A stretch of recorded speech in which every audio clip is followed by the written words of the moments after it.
Spirit guides. Learn how to contact your spiritual guides and travel the spiritual plane today. Introduction. I want to thank you and congratulate you for downloading the book, Spirit Guides. Learn how to contact your spiritual guides and travel the spiritual planes today. The existence of the spirit world is something that perhaps many people are skeptical about. After all, it is easier to disbelieve something that cannot be seen or proven unless we have our own experience of it. Questionable as it may seem, spirits do exist in a realm other than our own, and each of us has a spirit guide that we can come in contact with once we are ready to set foot on a journey beyond the physical world that we are so familiar with. If this is something you are curious about, then this book will introduce you to the concept of the spirit world and the existence of spirit guides. You will learn how to tell if your spirit guide might be around you, thus making you more sensitive to the signs of their presence. You will also know how to differentiate good spirits from bad spirits, how to call out to your spirit guide, and how you can make the most out of your contact with them. Safety precaution tips are also provided to ensure that your spiritual journey will always remain safe, pleasant, and fulfilling. Thank you once again for downloading this book, and I wish you the best of luck. Chapter 1. Is the spirit world real? Have you ever come across topics or conversations about the spirit world and wondered if it was real? Is it a tangible place that we can access physically by our will? If so, where is it exactly? For those who are just starting to explore the concept of spirit world, it is only natural to ask these questions. The degrees of belief and disbelief may vary greatly among believers and skeptics, and for this reason the questions regarding its existence continue to pour in as people learn more about it. After all, it is not something that can be immediately proven by physical evidence. One has to read about it and go beyond that. The physical world is known to us through our five senses. It is the world in which we are able to see, hear, smell, taste, and touch things. Our world is complemented by the spirit world, and while many might think that it is just imaginary, it is actually a real place in which spirits are known to dwell in. One can think of the spirit world as another realm of existence, but it overlaps with our physical world. Perhaps the truth behind the spirit world can best be found home by realizing that intangible forces in our lives do exist, like how love influences people through the invisible connections forged by families, friendships, nationalities, ethnicities, and religion. It can be said that most of our choices and actions are driven by invisible influences coming from our relationships, beliefs, cultures, and traditions. These internal forces are responsible for shaping humanity's physical world because everything we say or do comes from our minds. In short, both the mind and the spirit are fundamental to the world of the body. The physical person and the spirit person. The human being is made up of the body and the mind, and to better understand this dual nature, we need to elaborate on how exactly the external invisible body is related to a person's internal and invisible self. These are basically what we call the physical person and the spirit person. The physical person comes into being upon conception and goes on to live until his or her physical death, while the spirit person begins its independent existence when the physical body is born. The spirit person forever exists, starting with its connection to the physical person, and then crosses over to the spirit world upon the body death. While the spirit world is not far off during a person's life on earth, it remains unknown to most people because their spiritual senses are undeveloped and untrained. A proper understanding of this fact is essential for a person to lead a physical life that is in line with the bigger purpose of one perpetual spiritual existence. The spirit person is made up of a spirit mind and a spirit body which acts according to the will of the spirit mind. It is entirely substantial as it takes a distinct form which can be seen by other spiritual eyes, and it also behaves a lot like the physical person, though its actions are not limited by factors such as time and space. In very much the same way, the physical person has a physical mind which is driven by the brain and the central nervous system, and a physical body which behaves according to the physical mind desires. The core of the spirit person is in his or her spirit mind, as it is the entity behind an individual life, feelings, and ideals. Human existence begins to make sense as will, emotions, and intellect work together to pursue goodness, beauty, and truth. The physical mind, on the other hand, can be likened to an animal mind. What rules it is the body instinctive desires and needs for nourishment, exercise, comfort, protection, as well as reproduction, or simply the things that are necessary for survival and maintaining life. A person who is physically alive has a physical mind that works in tandem with his or her spirit mind to form the human mind, which happens to be the defining characteristic of the human being. If we put these things into play in our physical world, We can then say that the human mind is the invisible, spiritual facet that takes over the physical person, the aspect that provides direction and rationale behind our existence. The spirit world is not a place that is physically present. We cannot find it way above the clouds or within the depths of the earth. Instead, it is all around us. It is a world filled with energy on higher vibrations. Since energy cannot be destroyed, the spirit world is eternal. We continue to live on higher vibrations,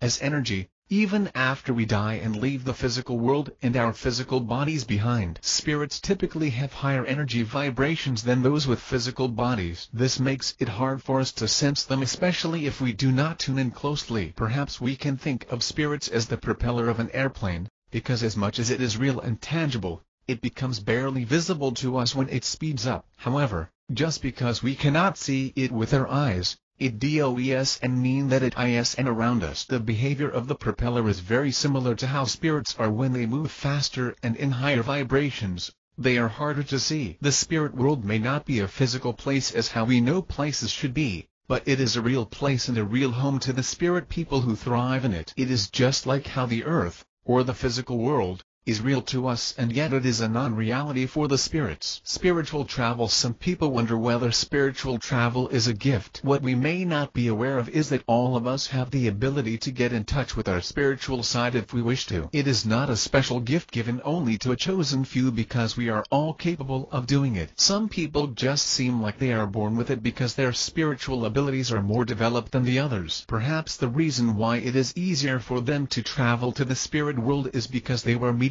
a psychic, or a spiritual leader in their past life. The union of the spirit mind and the physical mind, invisible as it may be to the physical senses, is responsible for the behaviors, choices, and deeds that are acted out by the physical body in our perceived external reality. This implies that the invisible spiritual world is causal and is therefore at a higher level than the world we know through our senses. However, little remains known about the internal and spiritual facet of reality. This is mainly due to the fact that the spirit world is intangible to the human senses, and spiritual data is beyond what our current scientific instruments can research on. Nonetheless, science does recognize the existence of invisible yet powerful forces that can only be known by the effects they have on the physical world. Chapter 2: The existence of spirit guides. Wondering about the authenticity of the spirit world will likely lead to another related question. Do spirit guides exist? And if they do, what exactly are they? Are they simply spirits, ghosts, angels, aliens, or any other entity? To put it simply, spirit guides are ethereal beings that have been assigned to us before we are incarnated. Their goal is to nudge us to the right path as we go on with our life journey, and they provide assistance either practically or spiritually. Their primary responsibility is to help us fulfill our spiritual purpose within the grand scheme of things. We tend to have 4 to 7 guides during our lifetime, with our main guide being with us from birth. Some people refer to their spirit guides as angels or guardians, and sometimes they feel that the guides are the souls of their dearly departed loved ones. However, they are not any of those things, although it is all right if you wish to think of them as that. In reality, though, they are simply translations of non-physical energy. Some of them will stick with you your whole life, while others will appear every now and then to help you in particular areas that they specialize in. Their energy may be masculine or feminine in nature, although they are basically just energy in essence. They may also have had physical incarnations in the past, or they may have never been corporeal at all. When it is time for you to get help from your spirit guides, they will tune into your energy and direct you towards the things that will allow you to fulfill your earthly purpose. How do you know that they exist? Learning to feel the presence of a spirit guide is very similar to learning how to ride a bike or learning how to swim. You can read about it all day, but the only way to find out if you are really getting it is to try it out. You learn to tune into them by practicing, by trial and error. In the same way that babies know how to swim by instinct, we also know how to translate energy from its non-physical form. People do it all day long, so there really is no need to complicate things. You can start by asking for guidance and answers, and then pay attention to the messages or signs that you receive. However, don't expect ascended masters to just appear, such as Jesus or Buddha. The answers you will get will be much more subtle than that, because you can only get what you are ready for. What this means is that the manifestation has to feel as normal as possible, like it is and much of a deal. When spirit guides make their presence felt, It will always seem like a whisper rather than a shout,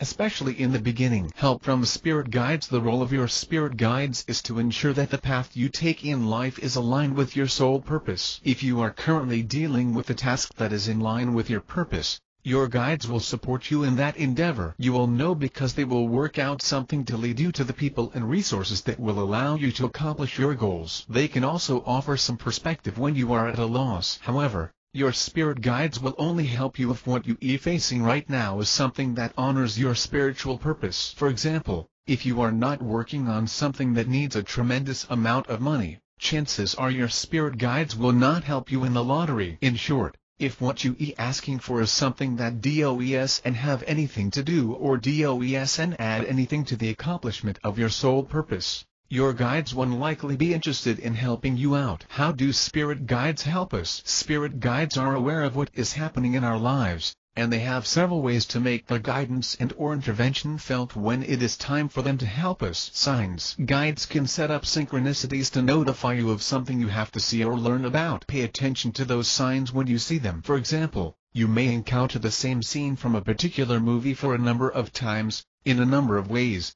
within a 24-hour period. That is clearly a sign from your guides. Good feelings. Your spirit guides can poke your gut when you are about to experience something that you need to pay attention to. This is the reason why following your good feelings is most likely for the best. Can you remember an instance where you had this feeling that something bad was about to happen but you couldn't quite understand where the feeling was coming from? Perhaps it was your spirit guide poking at your gut. Intuitions. Intuitions sent by guides may come in the form of a voice in your head. Such thoughts may seem like they are coming out of nowhere, but their messages are probably something that you will want to look into. Many people tend to disregard their intuition, but it can actually be a valuable information resource. Setups with people. Like people, your spirit guides can also get together with other people guides, and when they do, they'll usually collaborate to set up a meeting between you and their charges. Has it occurred to you that you suddenly think of someone from your past and then as if by magic you actually do see them within the day? It could be regarded as a chance encounter, but it is also likely that it was a setup from your guides. Rearrangements. Guides have the ability to push you in the direction they want you to go, or like in the previous examples, set up what will happen to you. For example, you are currently running late and then you realize that you forgot something at home. You get mad at yourself for being so forgetful at a critical time. When you get home, your phone rings and you are tempted not to answer because you are really worried now about being late. You answer it anyway, and it turns out to be a very important call that you otherwise would have missed if you had not forgotten any of your things. Your guides can drive you to commit these subtle arrangements to help you pick up their clues. Sometimes, surrendering to a frustrating situation can actually lead to good outcomes. Your guides are always around to help you with your problems, and they see to it that you follow the path that has been paved for your sole purpose. If you are ready to receive the guidance, you can try to forge stronger connections with them through meditation, guided imagery, and hypnosis. More of these will be discussed when we get to chapters 5 and 6. Chapter 3: Good Spirits versus Bad Spirits. In stories and fairy tales, it is usually easy to distinguish the good character from the bad character. The good one appears beautiful, while the bad one is almost always ugly. It may seem unfair, but that is generally one of the first dichotomies we learn regarding good and evil. In the physical world and the spirit world, however, the contrast between good and bad appears much more subtle than that. Every time you communicate with the spirit world, you expose yourself to different kinds of spirits. The question is, how can you tell which ones have truly good intentions? A lot of people wish to explore the spirit world but are having second thoughts because of this uncertainty. No one wishes to talk to a spirit that is only pretending to be a guide, working its way to fool us and waiting for us to fall into the trap. Coming in contact with such spirits happens from time to time, and it can be hard to tell if you are already dealing with one, but most of the time it is quite easy to figure out who you are talking to. If it makes you uncomfortable, you have the option to just dismiss them, even if they seem powerful enough. Bad spirits and demons. For the purpose of our discussion, the term or level entity is more appropriate to use than the term demon, because such term only gives negative entities a lot more power than they should have. Demon is a term that instills fear in many because it makes us believe that they have this great supernatural power over us. However, No spirit can ever control a person without his or her permission. This means that no spirit can control your actions and thoughts if you do not let it. Lower-level entities are basically just spirits that attempt to fool us so that they can feed on our ego and energy to harness power from us. They do this because they are drawn to the physical world and want to dwell in it. But it wouldn't be possible without a body or our energies. Is there a way to tell if a spirit really is a guide that serves only the best of intentions or a lower-level entity seeking power and attention? More importantly, do you know if you have the tendency to attract lower-level entities? Susceptibility to lower-level entities. Some people tend to be more susceptible to foolish spirits than other people are. A person's vulnerability to lower-level entitles depends on three things: their energy field, their ego, and their beliefs. A weak energy field. Your energy field tends to be weaker when you are under a low vibrational state. This can be caused by alcohol and drug consumption, fear, depression, or anger. Having a low vibrational energy can invite and attract entities that wish to take control of you. An ego that is out of balance. Many people get an ego boost when they are contacted by a spirit and provided valuable spiritual information. If your ego wishes to be noticed by making use of psychic ability, then it becomes likely for the same types of spirit to be attracted to you. Meaning to say, if you intend to impress and control others by using psychic ability, then you will most probably connect with the spirit that wants to have power over you. A belief that spirits can eventually control you. Your beliefs are very important when you begin working with spiritual energy. When we believe so strongly about something, the universe will conspire to validate it. That is why if we believe that spirits can control us, then it will gladly try to prove that you are right. Good or bad spirit. When we interact with other people, it is sometimes difficult to say whether they are true to you or they are just putting up a facade so they can take advantage of your trust later on. If you are not careful enough, you will end up getting fooled again and again. It is the same way with spirits. To ensure that you are getting high-quality spiritual information, here are some ways for you to know whether the spirit you are communicating with is a true guide or a lower-level entity. The messages you get from guides will always be positive. Rarely do they actually say no. And if indeed the answer is "oh," they will respond with a positive answer and not say the word "oh" itself. When you ask if something will be good for you,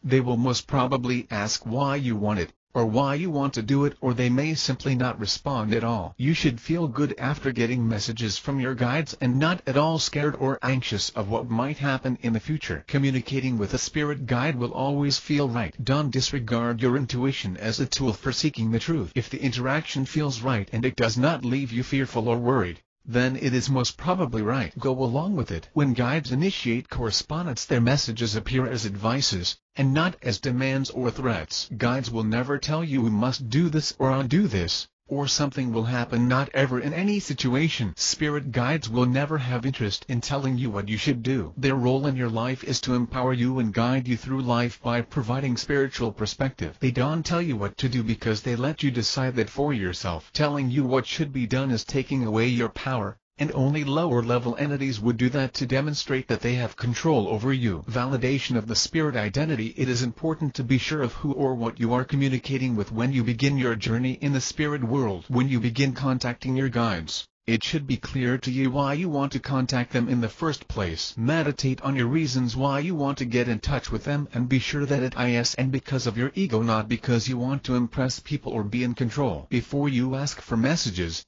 state your intention out loud, which could be something like, "Wish to receive messages from my guides regarding the path I should take to fulfill my greatest potential." However, it may not work if your ego is plotting something behind the scenes. To see if it works, observe the kinds of messages you get. Another tip is to ask only for your spirit guides to communicate with you. This may appear like it is pure common sense, but most people tend to forget to make such specific requests. You can also make particular requests for protection, such as, "Wish to ask my guides to protect me constantly from beings, entities, and energies that attempt to keep me away from my sole purpose. I wish to receive messages from none other than my spirit guides."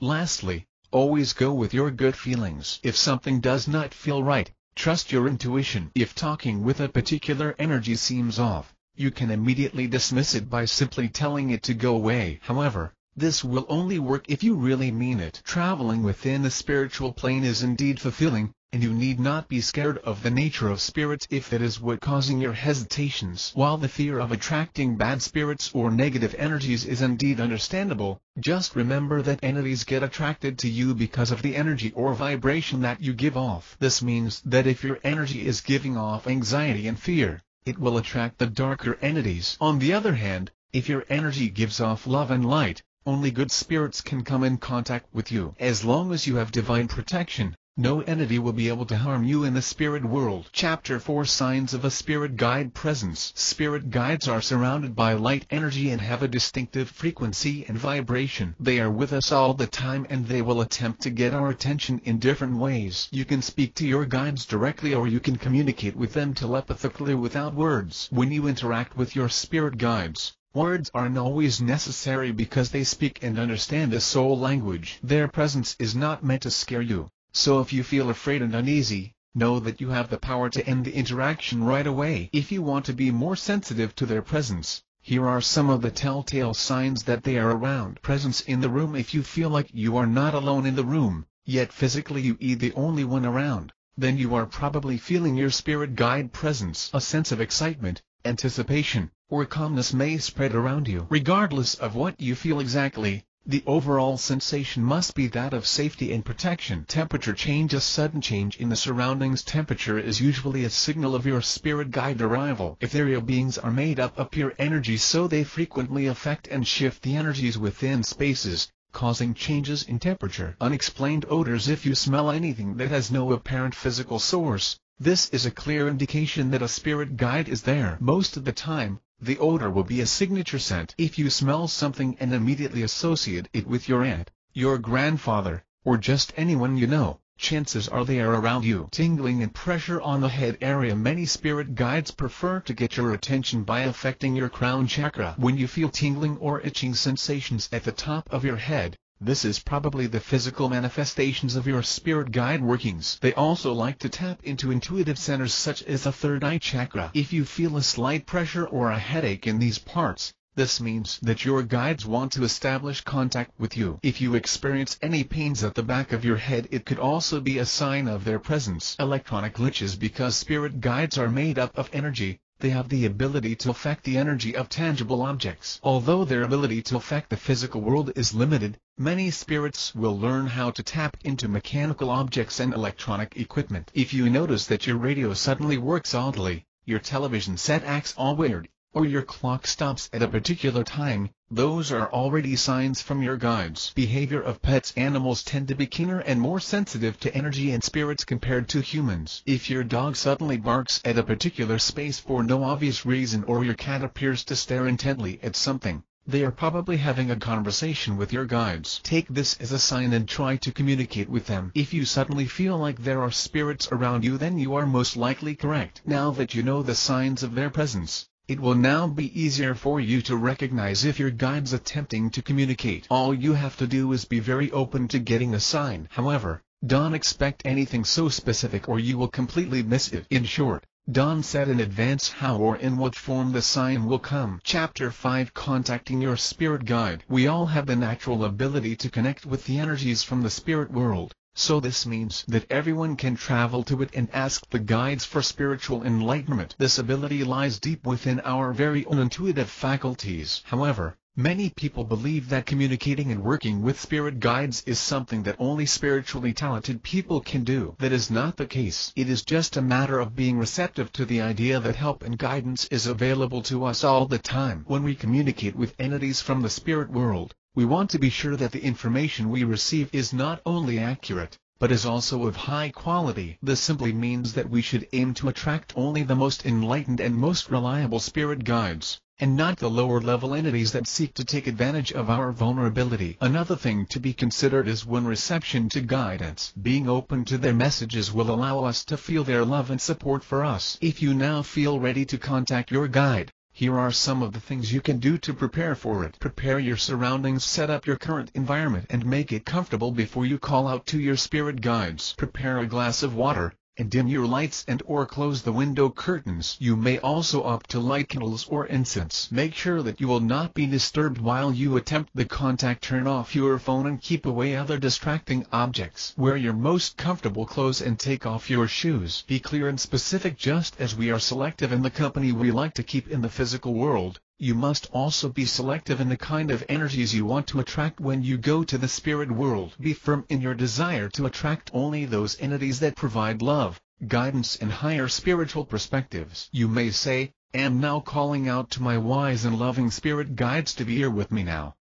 It is recommended to do this supplication every day upon waking up in the morning. When you are attempting to contact your spirit guides for help, it is also important to be very specific when you ask them for guidance. When the purpose for the communication is made clear, the spirit guide will be able to establish a connection with you more efficiently. Relax. Proceed with the contact slowly and don't attempt to rush the process. Take as much time as you need and let go of all your expectations. For this to be effective, you will need to keep an open mind and be relaxed. This can be done by practicing deep breathing and meditation. Ask for protection. In order to drive away the lower level entities, you will need to call out to a source or what you regard as your higher power, such as God, Buddha, etc., and ask for their protection. Their divine protection that is enveloped by love and light will keep you safe from beings that want to keep you astray. Go through your mind doorway. As you begin feeling more calm and focused, you will now be able to recognize the existence of your light body. This can be easily accomplished when your body is relaxed and your mind is quiet. Now,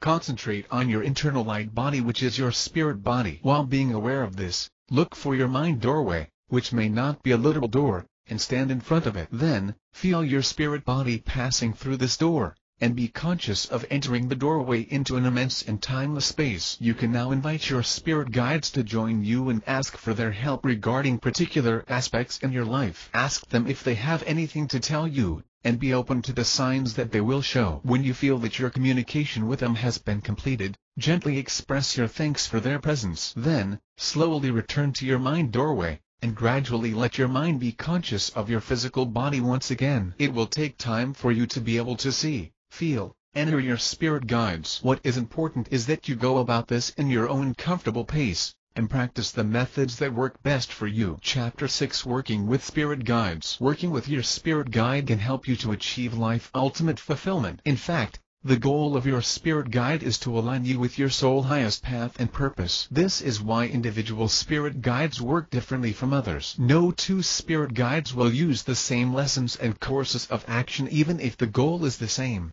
because they work in accordance with the individuality of their own charges. That is, your spirit guide will work with you by taking advantage of your strengths, and will understand where it is that you are experiencing difficulties from. However, a spirit guide will never tell you what they want you to do. Rather, you have to tell them what you want and they will help you achieve it if it is in line with your highest purpose. Know what you want. Many professionals in the psychic and spiritual field believe that spirit guides will only intervene if you have a clear intention in life. If you yourself do not know what you want or are unwilling to admit what it is you wish for, then there is no way for your spirit guide to know what to do in order to help you. They say that a person who has no goals or no wants in life render their spirit guides as inactive or unemployed. In order to work with your spirit guide to achieve your highest purpose, you have to know what you want. Some psychics even recommend actually saying out loud what you want, or even writing it in the form of a letter as if you were asking for help or guidance. Spirit guides appreciate it when they have a clear goal to work for. Once they know the hat that you are aiming for,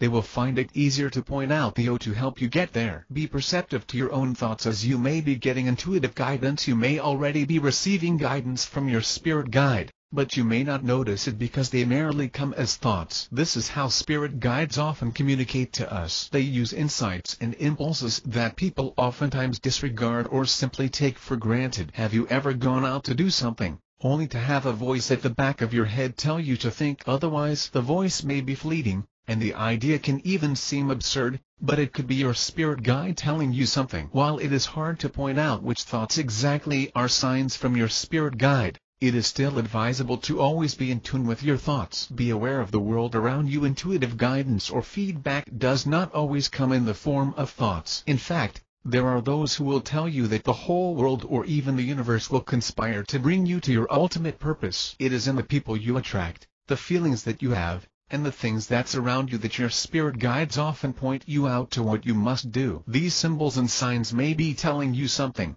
and it is up to you to try and see what that message is. Try to live life with the thought that everything happens for a reason and in perfect timing, and you might see the intuitive feedback that is present in everything around you. Hopefully these ideas will be useful to you when you start enlisting the help of your guides. If you haven't already done so, they will always have faith in what you can do, and they will believe that you can get through the negative circumstances in your life. They will be there when you need them, and will be waiting for you to work with them if that is what you desire. Conclusion. Thank you again for downloading this book. It is but a wonder how the things and forces that we cannot see can have so much impact on our lives. I hope this book was able to help you gain a deeper perspective regarding the spirit world and the entities that dwell in it. Now that you know how to recognize your spirit guide's presence and how to contact them, you can now attempt to communicate with them when you feel ready. Maintaining contact with your spirit guides does not only ensure your safety when you travel in the spirit world, but they will also work with you hand in hand towards the fulfillment of your soul's ultimate purpose. If you enjoyed this book and found its contents informative, please take the time to share your thoughts and post a review on Amazon. It'd be greatly appreciated. Thank you and good luck. Preview of Astral Projection. Proven Techniques and Methods for Learning to Travel Astral Plane. Chapter 1. Understanding the Finer Aspects of Astral Projection. The concept of astral projection involves two factors. The astral body. In most cases, this is defined as a subtle form of the human body that is located in between the person's soul and his physical body. This is often not visible to the human eye except for the few people who were gifted with a third eye for seeing non-physical and mysterious beings. The astral plane. Most philosophers, from Plato to Cicero to Theosophists of the 19th century, believe that the astral plane is the higher realm that characterizes the various forms of heaven as explained in the many different religions of the world. The astral body is different from the physical body. Whenever the astral body travels to the astral plane, it separates from the physical body. Astral projection experts believe that the physical body is left behind during the journey to the astral plane. There are many instances in which a person may experience or perform the act of astral projection. In most cases, astral projection has been described as the out-of-body experience that a person goes through during medical procedures for a serious illness or during times when the person has been declared as medically dead, referred as a near-death experience, since the person eventually wakes up from the deep death-like slumber. After several hours or minutes of being the patient is usually able to reattach his astral body to his physical one, therefore re-establishing himself as a live human being again. People can also experience some form of astral projection through the following means: the use of hallucinogens, opiates, and other drugs, hypnosis, dreaming during deep sleep or on the minutes that follow the REM rapid eye movement level of sleep meditation. All these instances of astral projection are often accidental. This means that the person did not really intend to separate his astral self from his physical body. It just happened by accident, and often, the person may no longer be able to duplicate the experience again because he does not know how it happened in the first place. However, it has been discovered that humans have the inborn ability to perform astral projection up to a certain degree depending on how much practice they have had with it. Although a select few humans possess the innate knowledge and can perform astral projection without much effort, other people can gain the ability for astral projection after much practice over a certain period of time. Throughout the years, different philosophers have given their own opinions on astral projection. One of the most recent beliefs is that the astral plane exists in a different dimension wherein the person's astral body can go to accomplish the following: meet the souls of those who are already deceased and learn more about what happens after one passes away. Meet with various spiritual beings who exist in that dimension. Some proponents of astral projection believe that angels also exist on another dimension or plane in the astral world and that they can be reached through astral projection. Discover different types of knowledge that are considered as big secrets in the physical world. Obtain premonitions of what the future of the individual holds for him. By being able to do and learn these things in the astral plane, also known as the fifth dimension in some esoteric circles, the person is then able to extend his knowledge of things that pertains to death, discover his own spiritual weaknesses and find ways to overcome it, discover his purpose in life, and learn many other aspects of human life that cannot be obtained elsewhere in the physical world. These spiritual learnings are often defined by non-believers of astral projection as the process of awakening that the person was able to go through by means of meditation or self-analysis. Maturity is often given credit by skeptics for the esoteric learnings that astral projectors have gained from the astral world. Despite all the evidence pointing to the possibility that astral projection can be performed by just about any human being who wants to reach the so-called higher realms, there is still no solid scientific research to back it up. Astral projection is also generally not accepted as a solid scientific concept by many scientists. As a matter of fact,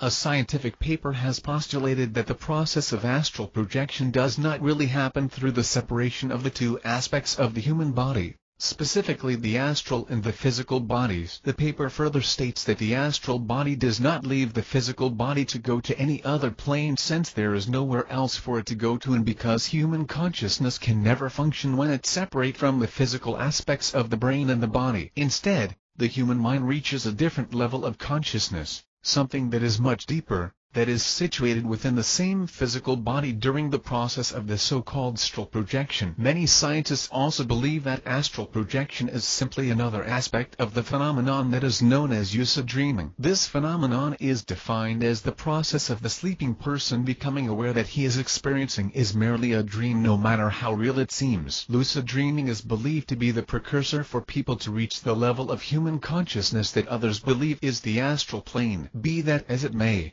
it is still quite undeniable that astral projection has intrigued the human race for generations. And many of today's more inquisitive minds still go out of their ways to try and experience the process of astral projection at least once in their lives. The question is, can one aspect of the human body really be consciously separated from its entirety? Can astral projection be learned? If you enjoy this preview, then click here for the full story of this ebook, or go to http://www.amazon.com/dp/book4oknvm/ Kindly check my other works. Hereunder, you will find a few of my ebooks that are presently live at Amazon. Just click the following title links to check them out, to wit: Habit Stacking, The Small Changes That Make a Big Difference, The Illuminati Secrets Exposed, Learn the Secrets of the Illuminati and What You Can to Set Yourself Free, Nikola Tesla, The Imagination and Man That Invented the World as We Know It Today, Canning and Preserving, The Ultimate Guide to Canning and Preserving Food Using Jars, Bitcoin Money Maker,